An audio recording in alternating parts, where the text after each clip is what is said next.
this is the concept of curvature. I'm explaining here. Okay. Now we see this is this blue color curve. I am taking a blue color curve, that is A, P and Q. These are the point lying on the curve. Okay. And at P I am drawing a tangent. At Q also I am drawing a tangent. At P the tangent is PT, which is meeting x-axis at let it be B, and the tangent at Q, that is QR, is meeting the x-axis at C. Okay. So we are assuming that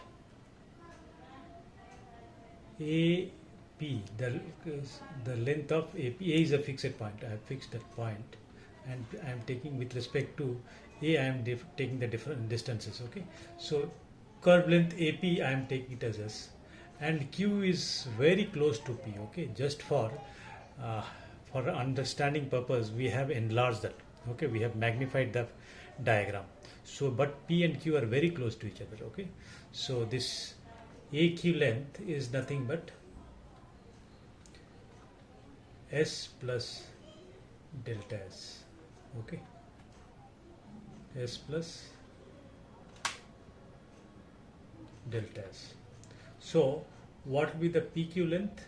PQ length will be, sorry, it is a curve, right? It is a curve actually.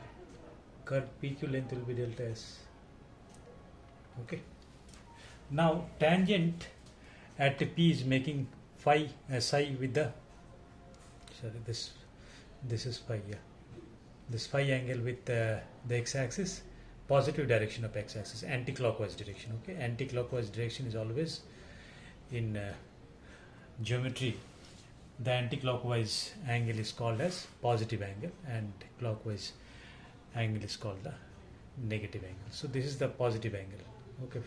So this is phi, it is making that PT, tangent PT is making phi with x-axis, and tangent QR making phi plus delta phi. Okay. So that means what? The angle between PT and tangent PT and tangent QR will be what? Tangent PT is like this, right? Tangent PT is like this, and tangent QR is like this. Okay. So this is QR, this is R, this is T, somewhere it is P is there here. Okay. And Q is somewhere here, right? So this angle is nothing but delta phi, right? The angle between these two. Okay. So what do you find for delta S? The angle is delta phi.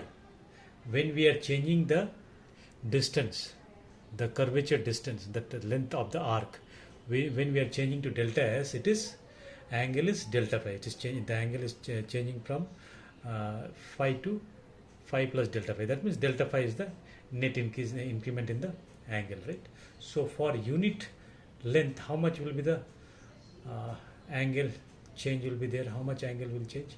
So for just unitary method, like for delta S, how much angle it is changing? Delta phi, right? So for unit length, for delta S length, delta phi, for unit length it is delta phi by delta S, right? This is called average curvature. This is called average curvature of PQ. Okay. Average curvature of, when I take the limiting value, means when I take the limiting value, means I am bringing that Q very close to P. So that means delta S will become 0, will tend to 0. Delta S by delta phi by delta S. This is called curvature at P. Understood? This is the curvature at P. This was the average curvature. Now it is curvature at P. So by definition, what do you know? This one, this term, we can call it as d psi by d phi by ds. Okay, this is called curvature at P. Okay, and the reciprocal of the curvature is called radius of curvature. That is what in the question they will be asking. So radius of curvature, radius, we'll write here because it is not seen. Let's see. Okay, yeah, let me focus it here. Yeah, radius of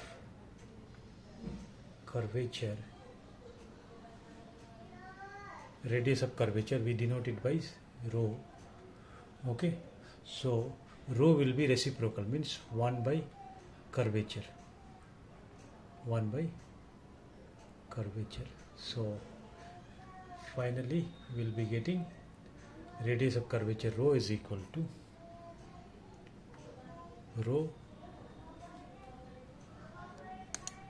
rho is equal to